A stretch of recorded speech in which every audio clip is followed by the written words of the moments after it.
Hi everyone. Okay, so today I'm going to be doing something a little different. Today I'm going to be sharing a piece that I submitted into a competition with you guys. The competition was the International Queen's Commonwealth Essay Competition.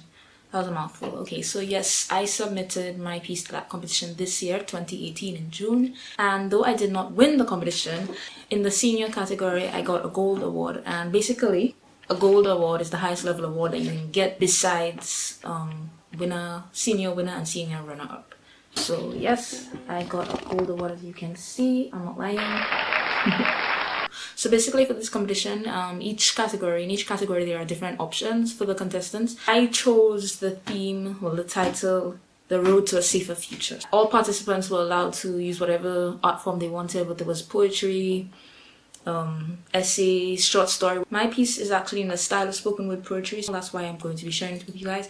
But the thing is about my piece, I have not had the time to learn it, unfortunately. So wait, let me just make sure the lighting is okay. So I'm going to be reading today. I'm going to be reading it from my phone. Hopefully I'm going to be doing a follow-up video to this one where I'm going to be like providing an analysis for this piece. It's a very long piece, so please bear with me guys. I'm just going to get started. I believe that the road to a safer future is not paved with pretentious pronouncements. Neither is it laid by the passing of new laws, nor the skyscraping of highways of new leaders cemented in public pretenses. I believe that we have spent centuries cruising along the sidewalk to the road that leads to a safer future, pulverizing innocent pebbles, capsizing free-thinking flower pots, yelling antagonistic apologies for the dirt left behind. I believe that on the road to a safer future, it is ironic, increasingly so, that we focus the majority of our energy on the external commotion of traffic, the colors of the paints that color each vehicle, continuously choosing to disregard the blatant fact that we all innately carry the exact same fuel. I believe that the lone pedestrians trudging along at the edge of the road to a safer future are judged by their poverty and seldom by the vehicles that we rob from them by our reluctance to offer a ride. I believe that we religiously regard the tracks of white and yellow marks positioned strategically along the road, not recalling, it seems, to erase the umbilical blueprints from past constructors and trace into the road our own. I believe that these are the century-old propensities that protect the erroneous allegation of the unattainability of a safer future. Evidently, it shows that the issue in fact is not inconsistency, but precisely its exact opposite, consistency. A repeated repetition of the exact same concession along the road. I believe with utmost conviction that the renovation of our routine-sensitive mindsets is the only avenue to gaining ground on the road to a safer future. Habitually, we address the carelessness of the drivers and seldom the stained windshields from which they look through. Mind you, on a day-to-day basis, generations of mentalities are pre-molded and marred in advance as per fault of the routine-based confines of the past.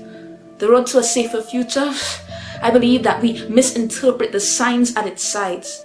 For instance, the ones that read stop, we completely crop out of our vision because we automatically associate stop with a direction for permanent delay, when all it really is a prompt for a moment of reflection so that we can learn from our ways.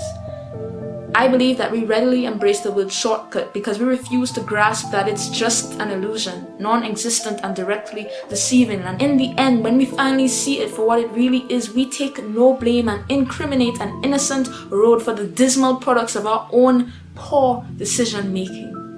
I believe that the accidents and collisions that we get into along the road to a safer future are too hastily cleaned up, preventing us from absorbing the implications of the acts of speeding and disobedience and overtaking. I believe that the thousands of tragedies occurring at roundabouts aren't mere coincidences, because it's at these roundabouts that we all exit from varying backgrounds and experiences and situations, and we've never been sufficiently taught to exhibit patience and understanding at such intimate intersections. I believe that we seldom adhere to the rules of the road because no one ever sat us down and embedded the magnitude of the fines issued as a result of rebellion and deviation. I believe that we crash into lampposts and tumble into traffic lights because we harbor the innate toddler-like tendency to topple off course even in the presence of light and clear direction. I believe that the most glaring and underrated sources of lights are the lampposts located at the very beginning of the road to a safer future, in the form of innocence and curiosity and hope. I believe that these lights are the lights that we shield our eyes to, because we've all been darkened by the tar coating this road, and the introduction of light to darkness now would be scary and unfamiliar and frightening.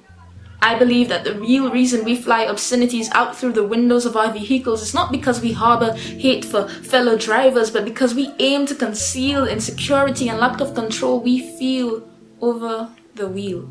I believe that the real reason we wind our windows down to patronize passing drivers is not because they have persecuted us in any way, but because we all have this quiet embedded fear that by the time we find this safer future, our engines will be empty and our tanks bare. I believe that we each grow up promising to change things when we're old enough to reach the wheel, and that finally, when we are old enough, we forget those past dreams. I believe that the scratches and nicks we receive taint us more than we can see, and that no amount of paint can erase them, but at least we can still believe. I believe that on this road, on this journey to safety, we are never going to unanimously agree.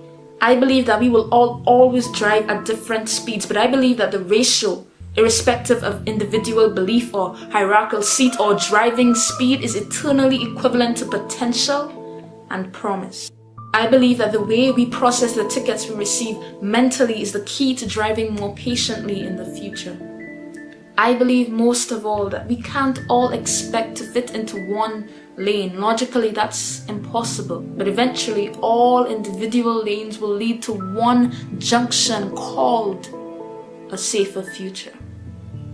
I believe that the road to a safer future cannot solely be paved with noble intentions, but also by the construction of new mindsets and the skyscraping of highways of new thinkers. Okay everyone, that was the piece that I submitted to the competition. That was the entire thing. As I said, I'm going to be doing a follow-up video. I will analyze it and point out different things to you, different themes, different meanings of different lines and whatever. Please look out for that. Thank you guys for watching this video. I really want to know what you guys think, so please comment below. Tell me what you like. Even if you didn't like it, comment below. Just tell me what you think. Also, if you like this video, like it please, and stay subscribed to my channel. If you're not subscribed, please subscribe to see more videos like this coming soon. Okay, thank you guys so much for watching this video. If you watch it all the way to the end, thank you. Okay, so goodbye now. Ash spoke.